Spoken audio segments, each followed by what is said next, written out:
Assalamualaikum, salam sumut keteguhan Palestin. Saya melaporkan daripada zon kuning. Hari ini Estrella Manual sedang mentowing ataupun menunda kapal Tuan ZRA dan juga Ustaz Mak Kecil. Kapal ini diberikan nama sebagai Fair Lady. Ini bertepatan dengan apa yang dinyatakan oleh Sumut Nusantara Command Center. Lekas sembuh semua kapal yang mampu sembuh. Tapi jika kapal tidak sembuh, tuan-tuan dan puan jangan risau, kita ada jawatan kuasa tertinggi JSF untuk memutuskan yang sebaiknya. Seperti mana yang berlaku di Johnny M, kapal Johnny M. Kapal itu tidak dapat berfungsi, tetapi orang ataupun partisipant di dalam kapal Johnny M telah diagih-agihkan ataupun telah ditempatkan di kapal yang lain.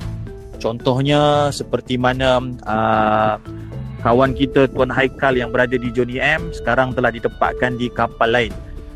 Kita mendoakan di zon kuning ini kita tidak berlaku interception ataupun pintasan, dan dalam sehari ataupun 2 hari lagi kita akan masuk ke zon merah.